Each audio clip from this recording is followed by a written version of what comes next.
bukan salah aku. Ini karena ruangan ini tidak terlalu dingin buat aku gitu. Kan paling enak nyalahin yang lain dibanding diri kan. Jadi ketika kita udah bisa bebasin itu, produktivitas pasti akan jauh lebih naik sih gitu. Di sini menurut gue sangat menarik ya. Dimana pada umumnya pekerja kreatif itu tuh sering banget mengasosiasikan mereka punya kerjaan dengan mood. Menurut gue sangat menarik gitu. Dan beliau juga ngomong kan, nggak bawa cengeng gitu loh. Dan itu gue bisa kaitkan ke buku yang namanya The War of Art, Steven Pressfield. Dimana dia argue, kenapa cuma pekerja kreatif yang mempunyai privilege untuk ngomong, gue lagi nggak mood nyari. Nggak mungkin kan kita ke dokter, udah appointment sama dokternya, terus dokternya bilang bahwa, sorry ya gue lagi nggak mood nih, meriksa lu, diagnosa lu, sorry gue nggak mood, besok aja. Pekerja kreatif, entah kenapa, mempunyai privilege itu kan ya. Dan di bukunya The War of Art pun dia argue bahwa itu bukan masalah kreatif atau gak kreatif. Itu adalah bedanya amatir dan profesional. Jadi menurut gue ini adalah insight yang luar biasa buat kalian yang pengen serius di industri kreatif ini. Kalian harus bisa jadi profesional. Kalau katanya Raditya Dika, jangan cengeng. Gue kalau lagi nulis nggak mood, gue paksain. Hasilnya jelek hasilnya.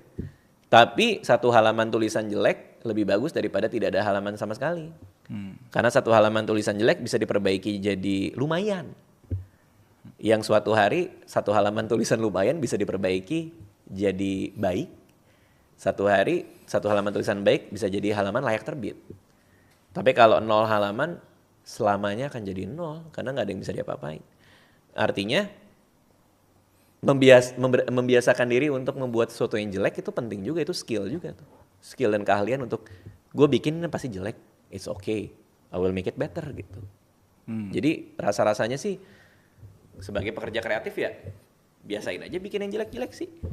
Tapi biasain juga bikin tuh jadi bagus gitu. Kita tuh selalu pengen tuh bikin suatu karya yang keren kan, kayak bagus banget, dipuji kiri kanan gitu kan.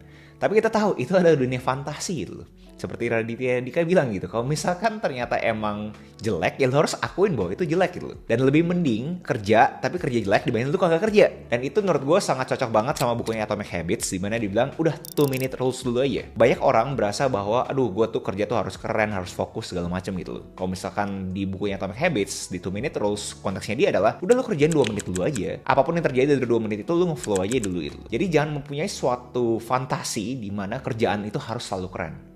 Akan ada kerjaan-kerjaan yang gak keren guys, and that's fine. Dan ngelebar dikit menurut gue ini yang namanya the law of big numbers kan, dimana lu kalau misalnya kuantitasnya luar biasa, pasti akan ada kan satu titik yang akhirnya eksponensial itu.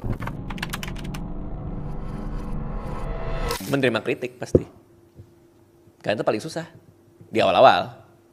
Makanya kelas-kelas nulis di luar negeri, di hari pertama mereka